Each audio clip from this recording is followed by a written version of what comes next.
Hello, welcome to Grandma and Grandpa's house. Today I have a very special treat for you. Today we're going to read Walter the Farting Dog.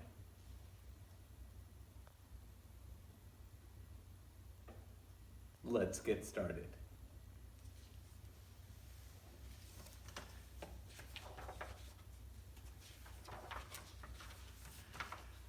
Betty and Billy brought Walter home from the dog pound. Nobody wanted him, said Billy.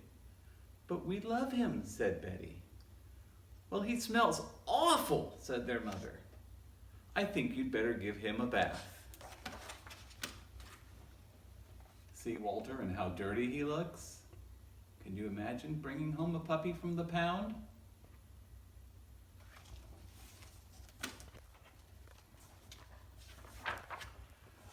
Mother walked in and said, "He still smells awful."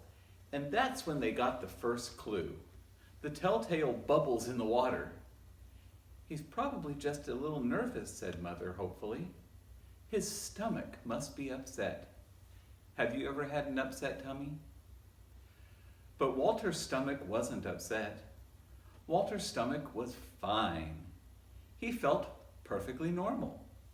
He just farted a lot. Do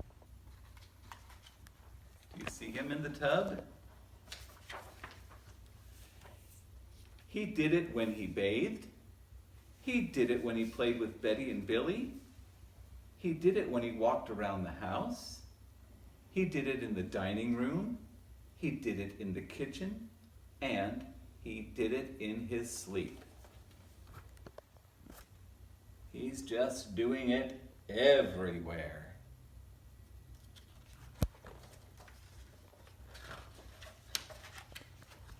That dog farts morning, noon, and night, said Father. He can't help it, Daddy, said Betty and Billy. They didn't mind Walter's farts. So what if he farts, Billy said to Betty when they were alone in their room with Walter. Betty agreed. Walter agreed too. He sat there, looking innocently around, farting. Take him to the vet, said Father. There, Betty and Billy have him in their room, and he's on the bed just farting away. Daddy doesn't look very happy. Farting, said the vet, or rectal flatulence. Can you say flatulence? Let's give it a try. Flatulence. That was very good, but let's try one more time. Flatulence. Good job.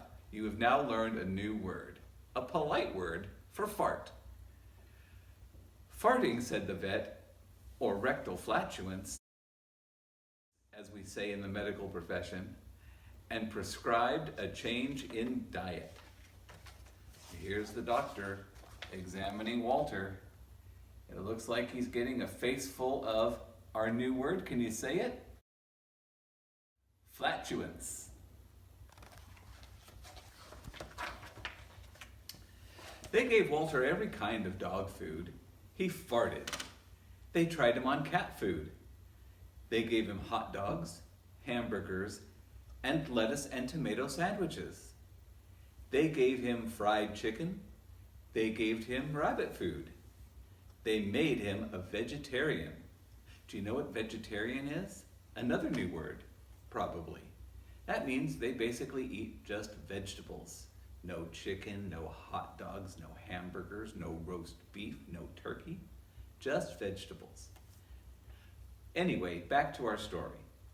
No matter what that dog eats, he turns into farts, roared Father. See him eating all the different foods they were trying to feed him? Over here, he's eating a carrot and corn and French fries and even some cat food.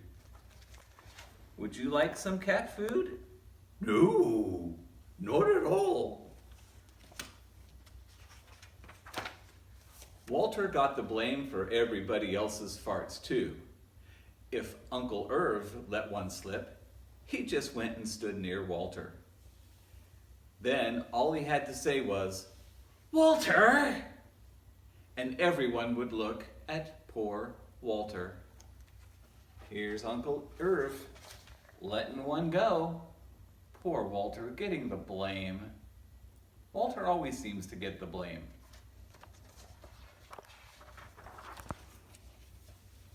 "He has to go back to the pound," said Father. "No, Daddy, please," begged Betty and Billy. "Don't send Walter away." "He goes tomorrow," said Father. They pleaded. Walter farted. It was all over.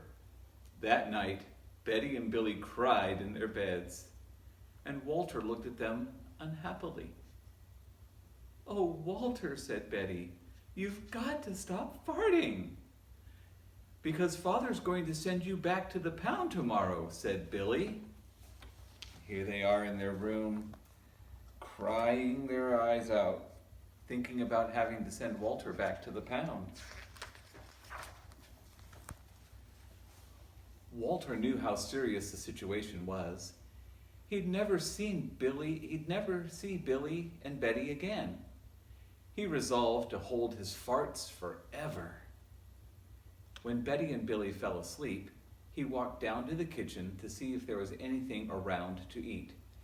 He managed to open the cupboard door with his nose and found the 25-pound bag of low-fart dog biscuits the vet had prescribed for him, which had made him fart more.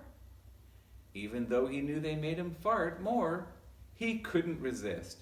He ate the entire bag. "Very tasty," said Walter to himself. There he is, indulging in the full 25-pound bag of low-fart food. Would you like some low-fart food? I don't think so. And then he went to lay down on the sofa. A gigantic gas bubble began to build inside him. "This is going to be trouble," he said to himself nervously. He was afraid of what might happen if he let it go. He thought maybe the house would explode. So he kept it in. It wasn't easy. In fact, it was torture. But he had resolved to never fart again. His future depended on it. As he lay there, his tail wrapped tightly between his legs, he heard a noise at the window. Look at poor Walter. He's just trying hard to hold it in.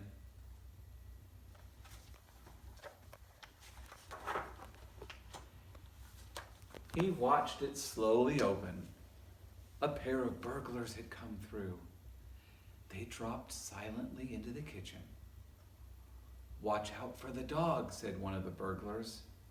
"He won't bite," said the other. "He's a wimp." Walter might have bitten them, except he was so filled with gas he couldn't move. They tied a rag around his snout so he couldn't bark. "Okay," whispered the first burglar. "Let's clear out the place." They took everything they could get their hands on. Walter wanted to stop them, but he was having unbearable gas pains. He rolled on his back, waved his paws in the air. He gnashed his teeth. "We've got it all," said the second burglar. "Let's go." Here's the burglars ransacking the house and taking anything they want. And poor Walter was in such a fix he couldn't do anything about it. That's when Walter let it fly. That was the worst fart of his life. It made a tremendous noise and shot him across the room. A hideous cloud filled the air. The burglars clutched their throats, unable to breathe. With tears in their eyes, they raced for the window.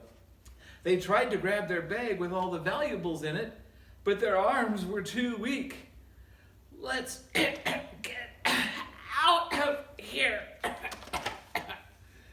The place was just filled with a big cloud of Walter's gas, and they were gasping for air. All they wanted to do was run. They jumped out the window and ran up the block, choking and gasping for air. Still blinded by Walter's attack, they stepped into the headlights of an approaching police car. "Hold it right there," said the policeman. There's the policeman. He pulled up just in the nick of time.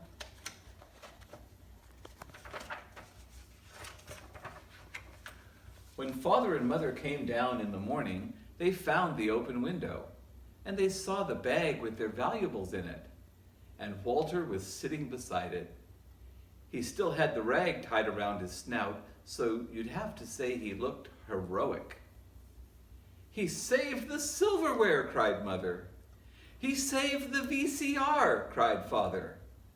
A VCR is an older video machine called a video cassette recorder. You probably haven't seen one, and you probably never will, except in old movies and television shows. Now back to our story. "Good dog, Walter.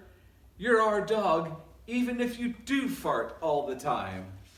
Look at Mom and Dad. They're just so happy that all of their stuff was still there. They even excited to have Walter stick around. So the family learned to live with Walter, the hero dog, and that's the end of our tale. So, did you enjoy the book? I did. Did you notice it has the same name as I do? It's one of my favorites. I don't like farting dogs much, but if he saved all my stuff, I'd probably want to keep him too. That's our story. Hope you enjoyed it. Till next time, be safe and have a great day.